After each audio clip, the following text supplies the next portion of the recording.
बिस्मिल्लाहिर्रहमानिर्रहीम। अस्सलामुअलैकुम। Cooking with Moni के साथ मैं हूँ मोनी अरशद। अल्लाह ताला आप सबका हामी और नासिर हो। सर्दियों की आमद है और हर एक का दिल करता है कि जैसे ही सर्दियाँ स्टार्ट हों मुख्तलिफ और मज़े मज़े के हलवे और मिठाइयाँ बनाएं और खाएं।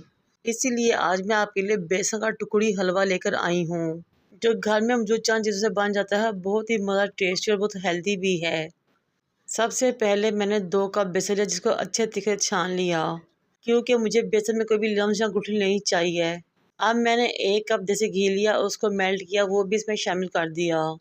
अब हमने अच्छे तरीके से बेसन और घी को मिक्स करना है, यहाँ तक कि दोनों चीज़ें वेल कंबाइन और बैलेंस हो जाए और तमाम गुठलियाँ और लम्स ख़त्म हो जाएं। बेसन में घी मिक्स करें और थोड़ी देर के लिए रख दें। इससे इस हलवे का बहुत ही शानदार और मज़ेदार टेक्सचर और रिजल्ट आता है। अब एक कढ़ाई या बर्तन को चूल्हे पर रखें, उसमें 2 कप मैयर करके चीनी शामिल करें। हमने जिस कप से बेसन को मैयर किया था, उसी कप से तमाम इंग्रेडिएंट्स को मैयर करना है। फिर 1 कप इसमें पानी का शामिल करें, फ्लेम को ऑन करें और अच्छे तरीके से मिक्स करें, और साथ ही इसमें 2 से 3 ड्रॉप्स येलो फूड कलर के शामिल कर दें, ताकि हमारे इस टुकड़ी हलवे का बहुत ही शानदार और ज़बरदस्त सा कलर आए, बिग बाज़ार जैसा। अब हमने इसको अच्छे तरीके से पकाना है, यहाँ तक कि चीनी अच्छे तरीके से मेल्ट हो जाए।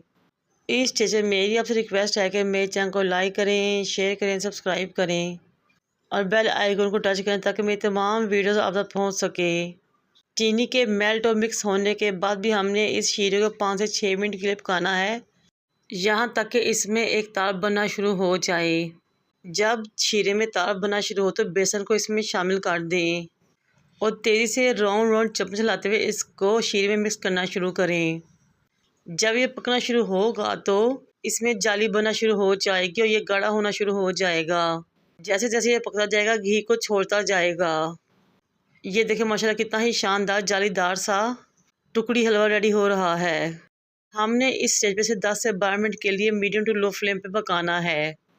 जब ये किनारे छोड़ना शुरू करे और इसके किनारे में जाली बनना शुरू हो तो, और ये पैंदा भी छोड़ना शुरू करते, समझो कि ये रेडी होने के बिल्कुल करीब है। लेकिन इस बात का ख्याल है कि हमने इसमें मुसलसल चम्मच हिलाते रहना है। कहीं भी हमने चम्मच छोड़ा तो ये नीचे लग जाएगा, तमाम टेस्ट हो जाएगा, इस हलवे का ख़राब हो जाएगा। माशाल्लाह से हलवा रेडी हो चुका है। फ्लेम को ऑफ़ करेंगे। मैंने पहले से ही एक बर्तन को ऑयल से ग्रीस करके रखा हुआ था। तमाम हलवे को इसमें मैंने शिफ्ट कर लिया। अब मैं इसको आधे घंटे के लिए छोड़ दूँगी ताकि ये ठंडा हो जाए। अब एक छुरी लेंगे, उसकी मदद से हम हलवे को पैन से अलग करना शुरू करेंगे।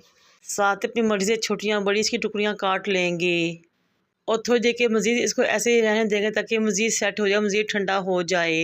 इस मज़ेदार से टुकड़ी हलवे को बनाए 15 से 20 दिन के लिए एयर टाइट जार में फ्रिज में रखें और इस्तेमाल करें। यकीन करें मज़ा ही आ जाएगा। अगर आप चाहते हैं तो पिस्ते, बादाम और दीगर ड्राई फ्रूट भी शामिल कर सकते हैं, ये आपकी मर्ज़ी है। ये देखें हमारा बहुत ही शानदार सा टुकड़ी हलवा रेडी हो चुका है। नाश्ते में या फिर शाम की चाय के साथ इसका एक बार लें। मुझे और मेरे वालिदैन को दुआ में याद रखें। अल्लाह हाफिज़।